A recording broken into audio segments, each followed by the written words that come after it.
Emergencia.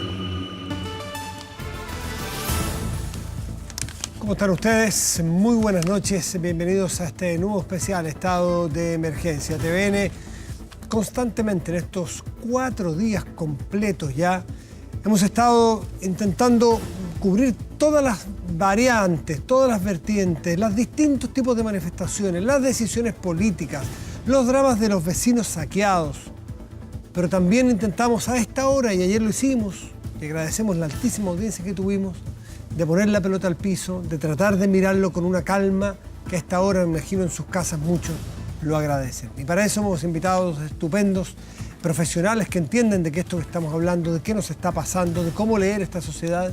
Ricardo Caponi, psiquiatra, muchísimas gracias por estar aquí, Ricardo. Gracias a ti, Matías, por la invitación. Y Benito Baranda, que es psicólogo y es director de América Solidaria. Benito, también muchísimas gracias por estar aquí. Gracias, Matías. El estándar de estas conversaciones es preguntarles por el diagnóstico ya en este cuarto día completo. El viernes en la noche, el viernes en la tarde se desencadenó después del almuerzo algo que es más parecido a lo que hemos vivido los últimos días, pero a esta hora estábamos en un Chile en que no sabíamos mucho para dónde íbamos. Sábado y domingo, qué decir. Hoy, no sé, algunos dirán que está un poco más calmado. En Santiago, en regiones, también está más prendido. Ricardo, ¿cómo lo ves tú a estas alturas? Claro, la pregunta que uno se hace, ¿esta es una protesta social? ¿Es una turba de vándalos que están saqueando? ¿Es una insurrección social? Y creo que es interesante poder ponderarla. A mi juicio, es un intento de insurrección social. Y digo intento, y en esto me la juego, porque creo que es un intento fallido. ¿A qué me refiero? Yo creo que apoyándose en la protesta de los adolescentes en el metro, se generaron cuadros organizados políticos con fines y propósitos desestabilizadores y en el fondo cuestionadores del sistema, que generan entonces un efecto, porque tú con pocas personas, pero bien organizadas, puedes generar un efecto destructivo enorme en la población y por supuesto que después una expansión de la onda que coge a todos los grupos grandes que aparecen los aspectos psicopáticos, delictuales, y se va produciendo una especie de parálisis en el país. Ahora, digo que es un intento fallido porque si bien hay grupos combatientes que son los que generan estos eventos destructivos que producen este fenómeno expansivo de destrucción, no creo que haya una repercusión en la sociedad. O sea, es cierto que han habido movimientos de protesta, pero esos movimientos... ¿No sientes que está la sociedad conmocionada? ¿No sientes que es como cuando nos pegamos un cabezazo y quedamos un poquito groggy? Yo veo claro, la sociedad groggy. Pero hay que tratar de mirar para poder diagnosticar bien si esto va a tener una repercusión en la sociedad en el sentido de que se van a mantener estos grupos sociales en un estilo combativo a través del tiempo, porque eso es una insurrección social. Claro. O sea, ¿tú no crees que este es el punto de inflexión de Chile? Yo creo que esto va a ser más bien un fenómeno transitorio. Yo creo que va a perder fuerza. Los fenómenos sociales no tienen ese espíritu combativo de seguir permanentemente luchando. Este no es un momento social de patria o muerte, venceremos. No es ese el clima en el ámbito social. Por varias razones. Tenemos una historia en Chile que creo que no están las condiciones dadas para que los grupos sociales se organicen en forma combativa y lleguemos a una insurrección. Yo más bien creo que esto, estoy arriesgando el diagnóstico, sí, claro, porque en esto pueden haber a veces elementos que irrumpen en la vida social y en la vida psicológica, uno podría no. Pero es como si yo me encontrara con un paciente que está convulsionando. Bueno, me hago la pregunta, ¿está convulsionando porque tenemos un paciente grave que tiene un tumor cerebral que está destruyéndole el cerebro? ¿O está convulsionando porque tenemos un paciente febril que una vez que pase el episodio se va a recuperar? Mi impresión es el segundo caso. Es que es más bien el segundo caso, que este es un fenómeno regresivo social, pero lo importante acá, que su nivel de espectacularidad y de destrucción tiene que ver con una orquestación de grupos políticos que han articulado a algunos grupos combatientes, pero que no van a llegar a tener la irradiación que ellos están esperando. Benito Baranda, tu mirada. Bueno, no desde el análisis que Perdón, estamos... aclararle a la gente por si no lo sabe que hay 2 características particulares en ti. Una, que tú trabajas en América. Es decir, tienes una capacidad de ver evoluciones sociales en otros países de nuestra región, que tienen diferencias culturales, pero... y la otra que tú vives en un medio que ha sido arrasado por, no sé si cerca de tu casa, tú vives en La Pintana, cerca de la población del Castillo, entiendo, por bandas que han robado y que han pasado cerca tuyo, digamos, tú estás más cerca. Entonces me gustaría desde esa perspectiva también tu mirada. Claro, en relación a lo segundo, ahora cuando veníamos en la noche con la persona que me traía con salvoconducto, yo no había salido de noche por el toque de queda y tuvimos que pasar por nuestra cuadra, hay varios condominios, por 3 barreras de vecinos, con fierro y con armas, para defenderse.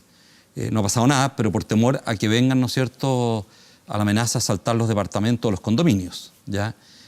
Algo que no había visto. Es primera vez en mi vida que lo veo, no me había tocado verlo. Yo no ando habitualmente de noche, ¿no es cierto?, tan tarde en la calle, pero me toca llegar de noche de repente de actividades familiares o sociales y es primera vez que me toca verlo. Es muy fuerte la autodefensa. Verlo y ver el estado también de miedo, de ansiedad de las personas en que están.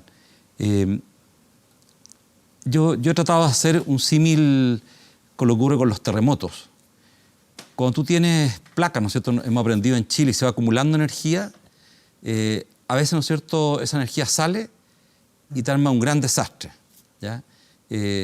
Sin meterme, ¿no es cierto?, en análisis propio que decía Ricardo de los grupos que están involucrados, pero la masa después que se va sumando, lo que está pasando en las plazas, lo que pasó hoy día también en la escuela militar, no sé, los grupos que van avanzando, bueno, yo creo que hay un profundo malestar que también es con ellos mismos, no solamente con la sociedad, sino como han construido sus propias vidas, ¿ya? La desigualdad no se construye porque un gobierno se construye, una cultura que se construye sobre la desigualdad. Y a lo largo del continente latinoamericano, ¿ya?, y el Caribe, esa desigualdad es norma. O sea, es tremendo. O sea, basta visitar México, ¿no es cierto?, saber el salario mínimo de México, que es la mitad del salario de Chile. O sea, cuando tú ves cómo la hemos construido esa desigualdad, es tremenda. Pero a Chile se le agrega algo, que la política de Estado para proveer aceleradamente vivienda ha generado guetos. Ahora, y sobre eso hay mucha literatura. Eso es una política que hasta, desmiénteme tú, pero hasta donde entiendo, está asumida como errónea y se está intentando recuperar. No es que hoy se esté construyendo así. Entiendo que son pero más ¿tendrás metros cuántos? 2 millones de personas viviendo en los guetos y que nacieron allí. No, sí, o sea, por supuesto que la estás tratando de cambiar, pero la cultura no la quiere cambiar, porque ¿quién quiere vivir al lado de las personas en situación de pobreza? Se te desvaloriza tu vivienda, no quieres vivir al lado de esas personas, entonces hay una resistencia a la ciudadanía a volver a incluirnos. Yo me crié al lado de campamentos, corría en la mañana por Vespucio hasta Casa de Piedra, no sé, toda esa zona era un gran campamento. Estaba la Villa San Luis muy cerca de la casa nuestra. O sea, tú te criaste al lado de otras personas que no sentiste a esas personas como una amenaza. Los sacaron y los trasladaron y ese verano nos entraron a robar 2 veces a la casa. Nunca nos habían entrado a robar. Y la reja era bajita, frente a la escuela militar. Entonces, esto está muy estudiado y hay mucha evidencia sobre esto. Cuando tú, además de la desigualdad, generas exclusión, segmentación educacional, segregación residencial, bueno, la bomba que tiene ahí es gigantesca. Y Chile es uno de los países que tiene mayor segregación residencial del mundo. También Inglaterra, pero Inglaterra compensa con mucha política pública dentro de las poblaciones esa segregación, lo que no hacemos en Chile. ¿Cuánto tiempo tardó en llegar a Bajos de Mena una comisaría? ¿Cuánto tiempo tardó? Siendo que tiene el doble de población que Vitacura. O sea, si no nos contemos cuentos, la desigualdad es gigantesca. Basta ver, ¿no es cierto?, cómo yo educo a mis hijos y cómo lo educan las familias del Castillo. ¿Cuál es mi salario y cuál es el salario de las familias del Castillo? O sea, esa desigualdad es un abismo tremendo. Y como sabemos, y hay evidencia empírica acumulada la última década espectacular, hay 2 investigadores en Inglaterra que esto lo han seguido paso a paso, Wilkinson y Piquet, ¿no es cierto?, y acaban de terminar de escribir un libro ahora, en 2019, sobre cómo esto te genera daño en tu salud mental y graves problemas sociales. Y esa explosión yo creo que, más allá, ¿no es cierto?, de los grupos. Sí, una explosión de malestar, porque no necesariamente de pobreza, porque yo conversaba con un periodista argentino y me decía que él no veía que los saqueos fueran de arroz y harina, eran de televisiones de 50 pulgadas.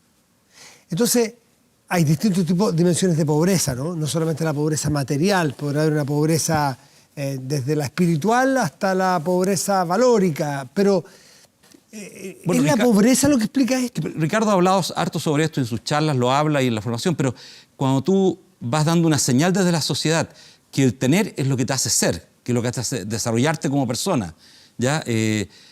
Al final, ¿no es cierto?, tu obsesión por esos bienes es tan grande y ese bien que tú lo obtienes, la psicología demuestra que después pierde su poder de seducción una vez obtenido. ¿Ya? Ese bien material lo puedes disfrutar y todo eso, pero va perdiendo su poder de seducción. Entonces, ambicionas en ese consumo, ¿no es cierto?, tener más bienes y vas, por supuesto, generando mucho daño a tu propia persona y en tu entorno, porque pones mucha energía en comprar los bienes y en cuidar los bienes. Ricardo, la desigualdad puede ser un factor de que incubes rabia, que incubes malestar, aunque, insisto, estoy hablando de desigualdad, que Benito nos hacía hay una explicación, no necesariamente pobreza, o sea, porque tenemos gente que tiene muchos de sus servicios mínimos cubiertos, no en calidad de vida, pero los mínimos cubiertos en Chile, es mucha gente que salió a protestar. Entonces, es el fenómeno de la desigualdad lo que gatilla. La desigualdad puede producir dos fenómenos desde el punto de vista mental. Uno, que me llama a superarme porque quiero obtener aquello que el otro tiene y por lo tanto le pongo mucho empeño para poder llegar a tener aquello que el otro tiene. Pero hay otro efecto de la desigualdad y es la desigualdad que me humilla, que me deja la sensación de que en realidad no voy a poder tener aquello que el otro tiene y porque además el otro me lo ostenta y me hace sentir a mí indigno y humillado. La primera desigualdad es motor de desarrollo. La segunda incuba una envidia que más bien genera resentimiento y busca la destrucción. Cuando tenemos un país con niveles altos de desigualdad, con niveles altos de ostentación, porque además los medios de comunicación hoy día se encargan de mostrarle a uno lo rata que es por lo poco que tiene, digamos, comparado con estos otros señores winners y triunfadores, generan entonces una sensación de humillación y el tema de la humillación es de los factores más nocivos para el ser humano, porque inmediatamente abre una envidia que es una envidia destructiva. O sea, la verdad es que yo ahora no solo no quiero lo que el otro tiene, lo que quiero es que se le destruya aquello que tiene. Y eso entonces produce un movimiento social. Pero también destruir lo que yo tengo, porque los que destruyen el metro son usuarios de metro. Te lo aseguro que alguna persona que le puso fuego al metro, que destruyó alguna estación, es usuario de metro. Entonces explíquenme ustedes, psiquiatra y psicólogo, ¿dónde está? Bueno, en el 2005, si tú recuerdas bien, las grandes protestas de París, que se extendieron después por Francia, en la periferia, quemaron los autos de ellos, po. O sea, si lo que está diciendo Ricardo es la respuesta a lo que tú dices. Claro, al final yo termino destruyendo lo mío. Lo mío, la rabia es tan fuerte que destruyo los bienes, destruyo, claro, quemo. Hay algo que cuesta, claro, es que hay algo que cuesta entender y que la emoción de la rabia es una emoción muy potente. De hecho, es la emoción que genera cambio psíquico personal, cambio en el otro, en la vida íntima y cambio en la sociedad. Pero la rabia, ese sentimiento tan potente, puede tener un carácter muy destructivo y cuando tiene ese carácter, esto es algo difícil de entender, produce placer.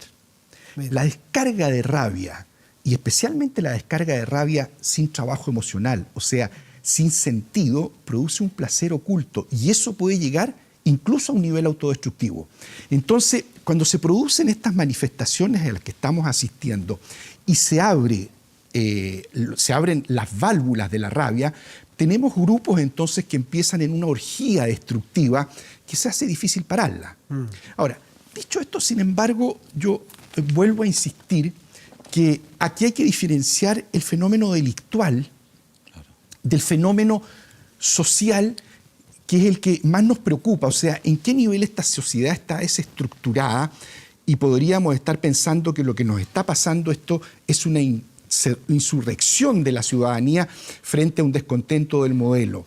Yo pienso que si distinguimos el efecto que tuvo esta manipulación desde los sectores políticos para poder generar una paralización, ojalá, de la sociedad a través de bloquear la locomoción colectiva y posteriormente el abastecimiento de alimentos, tendríamos entonces un fenómeno de onda expansiva donde se suben a este carro los sujetos que al estar en grupo bajan sus niveles de control, aparecen los elementos psicopáticos y esto se amplifica. Ahora, lo que creo, y aquí, como te digo, puede pasar algo, yo creo que estos son fenómenos transitorios. No es lo mismo que grupos combatientes sociales que están luchando por defender cosas básicas. Mi alimentación, la situación de carencia de mis hijos, estoy desempleado. No es eso. No es esa situación. Esa situación son grupos grandes, ¿no es cierto?, gritando, sí, vamos a... Claro, yo creo que ahí, Matías, quería agregar algo sobre la desigualdad que tú señalabas, porque ayer en el programa fue uno de los temas que trató Nicolás Cruz y el resto de los que estaban en el Pues programa. fueron aquí anoche. Claro, entonces, y él dio un dato que es interesante, colgándome del análisis que decía Ricardo ahora, que la desigualdad que más duele en Chile es la de trato. O sea, cuando tú, no solamente cuando tú te sientes humillado por el otro. Margalit, un gran autor que hace un análisis un poco del Estado, la sociedad decente, dice que hay una sociedad que te humilla a través de los servicios que te presta, que te humilla a través del salario que te paga, de cómo te trata verbalmente, de que te mira como un inferior. Y esa humillación también tiene un acumulado de rabia, de frustración, de agresividad hacia el otro, que yo lo quiero después dañar. Y eso lo reconoce más del 40% de las personas. Le pregunto, en sus cabezas de psiquiatra y psicólogo, ¿puede ser que haya generaciones que estén saldando eso a nombre de sus padres? No, yo Porque creo que claramente muchos de estos jóvenes son primera generación universitaria y sus padres no tuvieron esa oportunidad. Por lo tanto, la brecha entre ellos y los que están más arriba económicamente en la escala social con ellos es más chica que la que tenían sus padres y sus abuelos. ¿Puede existir algo de eso que te quede en el resabio cultural familiar de querer vengar, entre comillas? Yo lo que he visto es que hay más generaciones que se han criado dentro de estos barrios excluidos. Ya. No tengo datos sobre esto, hay algunos datos en el COES que han hablado de esto, ¿no es cierto? Pero yo lo que he visto, lo que vi por lo menos en La Pintana, lo que me tocó ver del vandalismo, yo veo que son generaciones que han salido de estos barrios de exclusión. Y por eso hago el símil con lo que ocurrió en París, porque siento que al final tú te autodestruyes, o sea, destruyes tu semáforo, destruyes lo que decía la señora en el programa anterior, ¿no es cierto?, que estábamos mostrando cuando veía el supermercado quemado. Nos costó tanto tener esto. Nos quemaron el cajero automático, lo único que teníamos acá. ¿Ya? Quemaron toda la comida. Ni siquiera sacaron la comida, sino quemaron todo lo que teníamos acá adentro. Entonces yo creo que ese todo nada, ¿no es cierto?, para aquel que ha perdido a veces todo, se arriesga y dice, ¿sabe qué más? ¿Qué me importa que me disparen? ¿Qué me importa que muera dentro de eso? Claro, Me arriesgo nomás. Y la paradoja de este sistema económico y social, que es el capitalismo, ¿no es cierto? El que impera en Chile hace muchos años. La paradoja de que Chile es modelo mundial de la cantidad de gente que ha superado niveles de pobreza. Dime tú, Benito, si es así o no es así. Es modelo, porcentaje de pobreza en Chile 8%, 8,3%, en los 90 era el 43%. En pobreza por ingreso, no multidimensional. Recuerda que Sí. multidimensional supera el 20%. Chile no es un ejemplo mundial de cómo... Es un ejemplo latinoamericano de superación de la pobreza, pero no de reducción de la desigualdad, porque Ya. te genera la otra pobreza, la multidimensional. Pero Chile es bastante modelo en un montón de cosas. En institucionalidad es bastante modelo. O sea, hasta en esta crisis han funcionado las instituciones. Pues En redes de protección social. El Congreso funciona, el presidente está con su gobierno, los tribunales de justicia están juzgando a las personas hoy día. O sea, la crisis, en fin. Ese capitalismo que tiene una cara brillante y tiene esta otra cara de la salud mental, que por eso quiero aprovecharlos a ustedes dos. ¿Cuántas veces hemos venido escuchando que Chile es de los países que tienen más consumo per cápita de psicotrópicos, etcétera, etcétera? ¿No será que algo de eso hay también, de que este modelo nos exige al nivel que ustedes algo narraban, que será muy bueno para sacar gente de pobreza, pero nos exige a concho tener lo último, y nos terminamos empastillando? Y Esto que la que calle hoy dices día tú- esté empastillada. Esto para que nosotros. dices tú, Matías, es tan importante que hoy día los grandes liberales están planteando que este es el germen de la autodestrucción del modelo liberal. El modelo liberal, en la medida en que crece a medida que aumenta el consumo, porque es lo que dinamiza la Claro, economía, es el combustible. va generando lo que se llaman hábitos adictivos. Y los hábitos adictivos generan y requieren siempre más dosis, por lo tanto más gasto, más dinero, más estrés, más cansancio. Y el gran problema del estrés es que gatilla las tendencias genéticas que tenemos a las patologías mentales. Entonces sube el índice de depresión en forma importante y sube el índice de adicciones graves. En Estados Unidos, el último informe del World Happiness Report del 2019 muestra cómo estos últimos 10 años el nivel de felicidad de los americanos ha caído en forma sostenida y en forma significativa. Y se plantea que se debe a los hábitos adictivos propios del consumo. O sea, el modelo liberal, si quiere perpetuarse en el tiempo, va a tener que incorporar en la formación, en la educación y en el desarrollo de las personas lo que se llaman las capacidades negativas para poder luchar contra la adicción, contra los hábitos adictivos. Pero no estoy hablando de la adicción de ¿Son las drogas. capacidades negativas, perdón? Las capacidades negativas son la tolerancia a la Tolerancia a la frustración, tolerancia a la incertidumbre. Son virtudes, como decía Aristóteles, o los que dicen virtudes caracterológicas que hacen que tú no seas dominado por las pulsiones. Y en eso consiste la libertad. Mirá. Esas son las artes liberales. Las artes liberales, que se enseñaban tradicionalmente, su objetivo era hacerte más libre. ¿Pero hacerte más libre en qué sentido? Que no fueras cogido por las pulsiones, especialmente por las pulsiones placenteras, hedonistas. El modelo liberal, en la medida en que no enfrente en profundidad este tema, se va a ir carcomiendo por dentro. Porque las expectativas, de hecho lo que vemos en Chile, todo lo que tú mencionas respecto de los índices es cierto. Claro. Sin embargo, las expectativas de consumo, las expectativas y por lo tanto de insatisfacción, las comparaciones odiosas, pero sí, la rivalidad. Los índices de éxito de Chile en la economía, algunos de ellos son índices de consumo. No se esconde el término. Bueno, y tú ves los jóvenes, que la estadística, lo que hablaba Ricardo, la estadística de consumo de droga entre los jóvenes, transversalmente, no solamente los jóvenes de clase alta, pero transversalmente nos viene penando hace mucho tiempo en Chile, de consumo de alcohol, de cigarros, pero también de drogas fuertes, ¿ya? Y eso, ¿no es cierto?, bueno, va a la par con la exigencia de rendimiento que le ponemos a los jóvenes, con la exigencia de éxito que le ponemos a los jóvenes y con la exigencia de consumo. Soy a través de las cosas que tengo. Y si no puedo obtenerlas, bueno, los niveles de frustración no tolerados me llevan, ¿no es cierto? ¿Tú ves esto que estás describiendo en la calle estos 4 días? Por supuesto. Mucho. O sea, eso es un... Claro. Y los jóvenes sectores populares son personas muy frustradas. Si tú les presentas a través del consumo tantos bienes y además a través de la publicidad tú los asocias a la felicidad. Tú dices, si usted tiene este bien, va a ser más feliz que otro. Me subo arriba de un auto, voy por la ventana y voy sonriendo. Me lleva y me voy al cielo. Esta publicidad, ¿no es cierto?, que te lleva el vehículo al cielo. Además, ni siquiera tiene que pagarlo ahora, págalo en marzo. Claro, pero esto entonces, se ve. Es una sensación de que tú no obtienes esa felicidad producto de que no obtienes el bien. ¿Ya? Y te va alienando. Bueno, esto me llevó a mí a escribir el libro Felicidad Sólida. Porque a la base de lo que yo quiero plantear está justamente cómo luchamos contra el hábito adictivo, que es lo que nos puede carcomer por dentro. O sea, yo no creo que haya que transformar el modelo. Yo pienso que el modelo liberal todavía no se ha descubierto un modelo que lo supere, por lo tanto tenemos que perfeccionarlo. Pero si no lo perfeccionamos desde la educación, en la familia, aquí hay una importancia fundamental en la familia, porque este tipo de actitudes psicológicas se construyen en la interacción padre, madre, hermanos. No quiero decir familia intacta, puede ser una familia no intacta. Se construye, se continúa en los establecimientos educacionales y algo que está siendo muy interesante, esto se va a seguir trabajando y progresando en las empresas y las instituciones de trabajo. Pero yo quería agregar lo que ha ido el modelo liberal. Freud señalaba que en su época había mucha ambición de seguridad y poca vinculada a la libertad. Entonces que asociabas mucho a lo colectivo y buscabas con esas seguridades colectivas. Y Bauman toma este mismo ejemplo de Freud y dice, nos fuimos al otro extremo. Exacerbamos la libertad individual y nos olvidamos de las seguridades colectivas. ¿Ya? Y Bauman discute mucho eso y hace un muy buen análisis.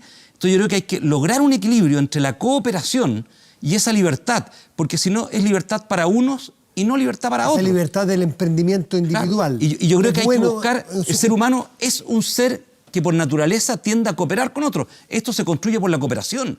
O sea, si no construimos bases solidarias, sólidas, la libertad es un eufemismo que lo vamos a tener y gozar algunos. Yo siempre digo, muchos de esos que hablan de la libertad son los que ostentan poder. Piensa tú en la libertad económica. Yo me río porque sigo la libertad económica. Una persona que pide libertad económica hoy día, si obtiene un poco más de poder, comienza a influir en otros para bloquear la libertad económica y para tener un oligopolio o monopolio. Ve todo. Te hago una compra agresiva, tío, de tu empresa y trato de controlar los precios. ¿Ya? Entonces, o comienzo a comprar otras cadenas de supermercados, otras cadenas de farmacia para tratar y repartirnos el mercado, o al final me pongo de acuerdo contigo en los precios a la espalda del resto de la gente para controlar el mercado. Otra vez, otro índice de éxito de la empresa es cuota de mercado. Y se dice así abiertamente, cuota de mercado, pelear por cuota, como si... No, y la obsesión de la utilidad. Piensa, el otro día discutiendo con unas personas acerca de la utilidad de la inmobiliaria, me dice, no, el negocio no es tan bueno ahora. Antes teníamos sobre 15%, ahora estamos bajo 10%. Y yo digo, bueno, ¿y cómo cuando tenías sobre 15% eso se repartía en la gente que trabajaba contigo? Les quiero aprovechar nuevamente en los minutos que nos quedan de mirar hacia adelante, porque tenemos la esperanza de mañana se abre un diálogo. No sabemos si ese diálogo tiene algún algún fruto, porque no sabemos si la calle está interesada en que estos señores se junten, pero al menos estos señores lo intenten, y eso es bueno. ¿Cómo se parte un diálogo? ¿Y cómo se puede irradiar ese diálogo, si funciona, crucemos los dedos, hacia la calle, que es la que hoy día está más o menos fuera de control? Diálogo. Eso aquí, diálogo. ¿Está central? Sí. Primero yo creo que parte con un muy buen diagnóstico, porque aquí las ingenuidades juegan un mal papel. O sea, acá tenemos una explosión social donde ha habido todo un manejo de la agresión y orquestado y manipulado por ciertos grupos, que muestran que la alternativa de salida del sistema es de alguna forma refundar sobre las cenizas del modelo. Y eso es algo que va a estar presente. Y en la medida en que no se toma, y no se toma en su verdadera dimensión, va a ser muy difícil el diálogo. Y eso va a llevar a algo que creo que es muy interesante. Estamos hablando de algo que en general se habla después que pasa la crisis, porque estamos muy sobrecalientes. Pero si yo hago un poco de ciencia ficción, creo que va a ser sumamente importante lo que pase en los grupos políticos, porque en definitiva este es un problema político. Sí. Uno podemos hablar de que este es un problema social, de malestar social, sí, pero es un síntoma de un problema político. Y creo que acá va a ser fundamental cómo se definan los grupos políticos en torno a la violencia. O sea, hemos tenido una expresión de violencia destructiva que ha llevado a niveles gravísimos y por lo tanto aquí va a haber que definirse en torno a si estamos por cambiar el modelo a través de una destrucción refundacional o si estamos más bien por políticas que sean reformistas y que vayan apreciando lo que hemos hecho y sobre lo que hemos hecho vamos haciendo modificaciones. Lo que ha pasado es un símbolo, y es un símbolo de una forma de mirar cómo cambiamos la sociedad. O usamos la agresión tiene un papel muy importante en la vida psíquica, la usamos al servicio de la defensa, de la movilización para que se generen cambios interesantes, o la usamos al servicio de la destrucción. Y yo creo que esa definición en los grupos políticos va a ser sumamente importante. Y este es una crisis, las crisis son siempre oportunidades de crecimiento. Esta es una crisis que creo que si los políticos cogen el guante, podría cambiar la visión política de este país. Enrique, ¿cómo estuvo este fenómeno del diálogo? Yo creo, de lo que me ha tocado vivir a mí, particularmente, ¿no es cierto?, desde los barrios más segregados, marginados que me toca ver, yo creo que se requiere un nuevo pacto social. Tenemos que aprender a vivir más en conjunto y eso requiere un análisis más profundo de parte de los interlocutores, no solamente de quienes dirigen el país, sino de quienes sufren la dirección del país. Y hay que lograr un diálogo más transversal que permita analizar cómo hemos construido una sociedad donde algunos tenemos ciertos privilegios y otros no los tienen, ¿ya? Y eso no lo van a hacer los políticos solos. Los que se van a juntar mañana no lo van a hacer solos, porque además tienen un bajo apoyo, ¿ya? A pesar de que son elegidos, pero hay que recordar que el presidente, a pesar de que se dice que fue elegido por mayoría, quienes votaron no fueron la mitad del país. Entonces, también es relativa en relación, ¿no es cierto?, a la totalidad de quienes podían elegir en ese momento a las personas, también los parlamentarios. Y yo creo que ahí vamos a tener que armar un diálogo que no quisimos armar en el pasado y que le hemos estado escapando de ese diálogo. El presidente Piñera entró a este gobierno ofreciendo un gran diálogo. Ahora, sus propios partidarios señalan que fue dejándolo por el camino por otras vicisitudes que no vienen al caso comentar, pero fue una intención, por lo tanto no será tan ajeno para este presidente querer hacerlo. Pero yo no sé si los actores que acompañan al presidente, los actores políticos que acompañan al presidente tienen esa disposición a diálogo de verdad. O sea, pueden decirlo verbalmente, pero para eso se requieren habilidades. No sé los partidos, el equipo político que tiene el presidente. El lenguaje que utiliza a veces, la manera, ¿no es cierto?, de relacionarse y cómo ellos a veces han gatillado muchos de estos problemas también a partir de las imágenes que manejan. Yo creo que hay que hacer un análisis más serio de parte del presidente. ¿Quiénes van a conducir el diálogo de su equipo y cómo lo va a conducir él? Él ya, ¿no es cierto?, en el propio lenguaje, hoy día en el mensaje fue más cauto. Pero ayer no fue tan cauto en lo que dijo, entonces fue mucho más cauto el general que él. Sí.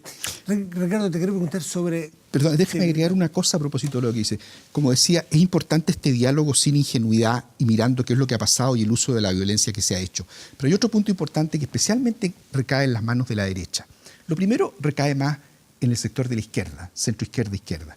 Este otro cae más... El primero, el de la violencia. Primero, exactamente. ¿Y este de la derecha? Este de la derecha yo creo que la derecha tiene que mirar que en países que van en camino al desarrollo pasan por situaciones de malestar social inevitables, porque estamos en un mundo globalizado donde no podemos cambiar las cosas, somos países pobres y para hacer ese trayecto vamos a tener que sacarnos la mugre y pasarlo mal en muchos aspectos que son así. Ahora, se ha demostrado que eso disminuye ese malestar social, para no parar la pelota en el camino, cuando se hace mucha inversión en capital social.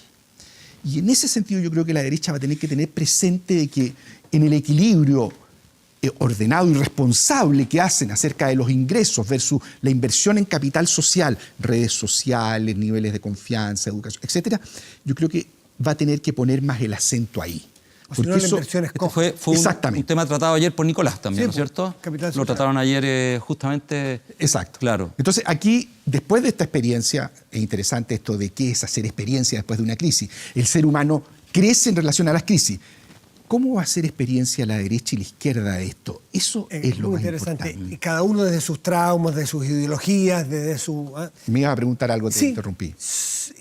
Son 17 millones de chilenos y no son 17 millones de chilenos los que están movilizados. Claro. Tomemos cualquier tipo de movilización, desde las violentas hasta las muy pacíficas. Hay una gran cantidad de chilenos que están mirando, preocupados, en sus casas, silentes, trabajando, y todos estamos afectados. Después de esto, ¿ustedes creen que tenemos una sociedad que se va a liberar? ¿Que se soltó? ¿Que como la guagua que uno le saca el chanchito? ¿O vamos a tener una sociedad que se tensionó más con estos 4, ojalá se terminó el día, 4 días? ¿Cuál es el problema? Yo creo que depende de cómo se conduzca. Sí, yo creo que igual que la fuerza que sale de un terremoto, si tú logras después conducirla adecuadamente, ya, no sé, en Chile un connotado ingeniero, ¿no es cierto?, logró tener edificios antisísmicos con estos disipadores de energía. ¿Ya?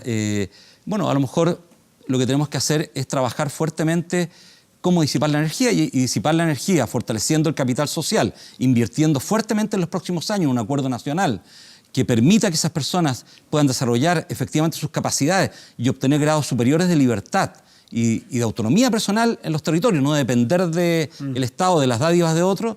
Yo creo que es un camino duro de crecimiento, pero si eso se hace bien, yo creo que vamos a lograrlo. Hay países que lo han hecho bien. Si tú ves el camino que ha logrado tener Portugal en la última década, en las últimas 2 décadas, es bastante importante cómo han logrado distribuir más adecuadamente los ingresos, cómo ya pasó a ser de los países que tienen mejores indicadores educacionales, siendo que un país pobre, no un país rico, no un país que tiene los recursos naturales que tiene Chile. Y te agrego para un anexo a la pregunta para que conteste las dos en una, ¿cómo tratarnos esta ansiedad si es que quedamos medio ansiosos? ¿Cómo tratarnos cada uno de nosotros que nos puede estar escuchando en la casa, que está nervioso en estos días, que se levanta con el contracturado? De acuerdo. La primera pregunta es que tú me estabas haciendo una pregunta por el pronóstico. Es difícil hacer pronóstico en las crisis, pero si uno tuviera que aproximarse a eso, yo creo que tiene que ver con qué capacidad va a tener la izquierda de hacer experiencia respecto de esto, especialmente la centroizquierda en relación al uso de la violencia en la prosecución de los objetivos políticos, qué capacidad va a tener la derecha de poder considerar la importancia del capital social.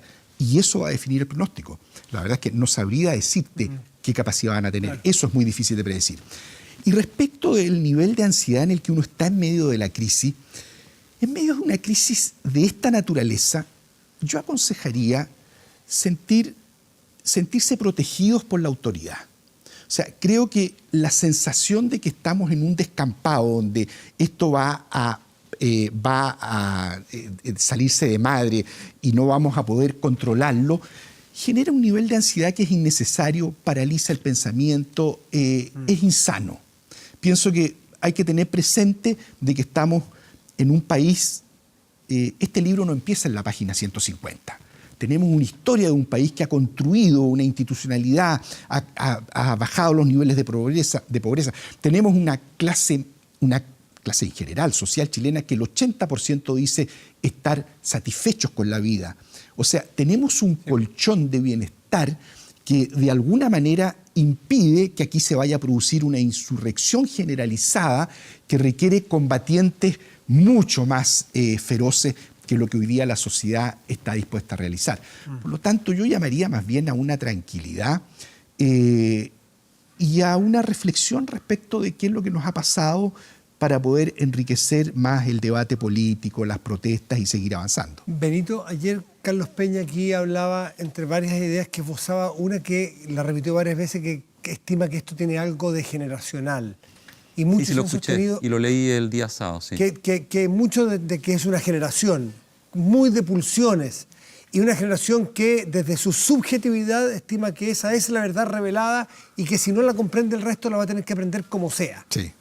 O sea, lo voy a poner en boca mía, algunos creen que hay una dictadura de estos jóvenes y unos adultos que han abdicado de su papel de adulto. ¿Compartes algo de ese juicio? Bueno, Peña sabe harto de derecho y de filosofía, pero que vea la historia, pues eso pasa con todos los movimientos de jóvenes. Pues. Recuerda el 68. Sí. O sea, yo creo que no es...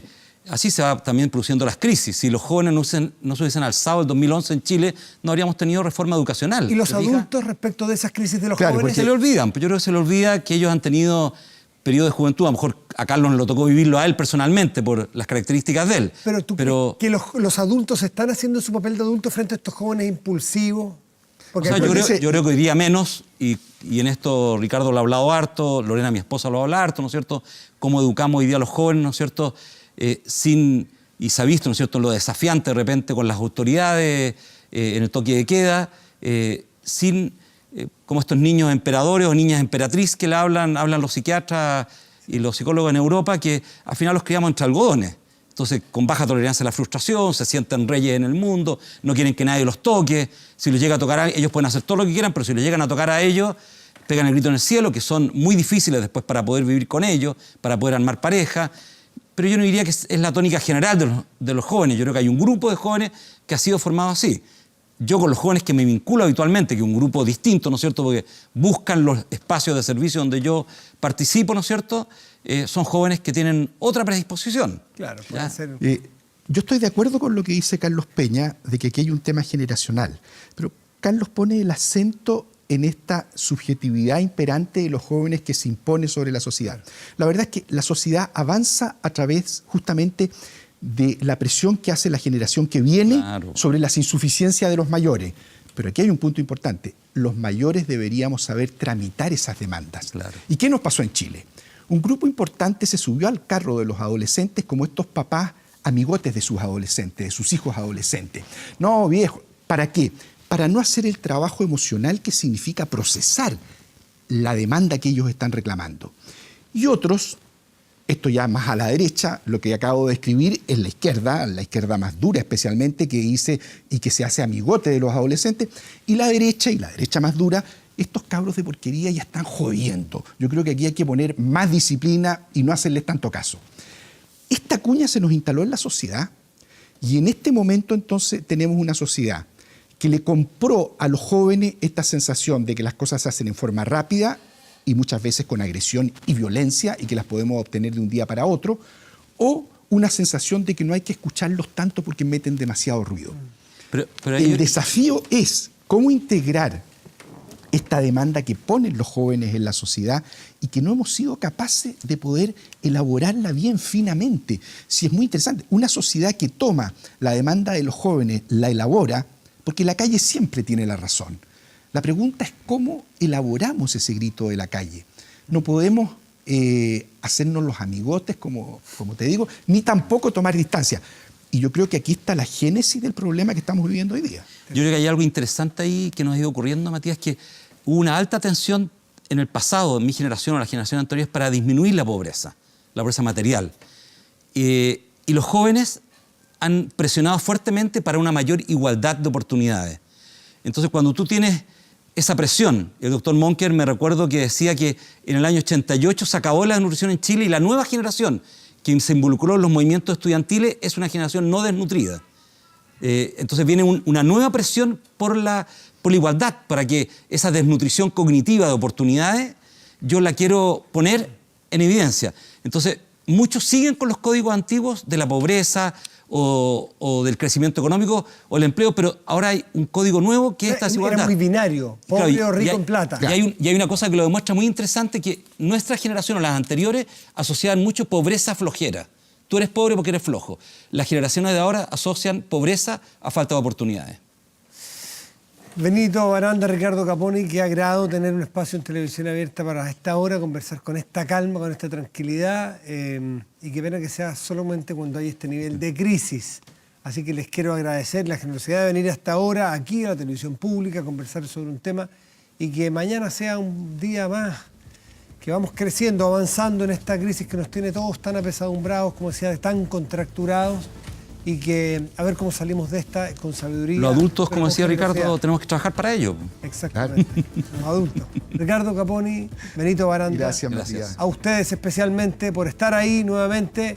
Muchísimas gracias y sigan en la programación de TVN y todas sus plataformas. Buenas noches, gracias por venir.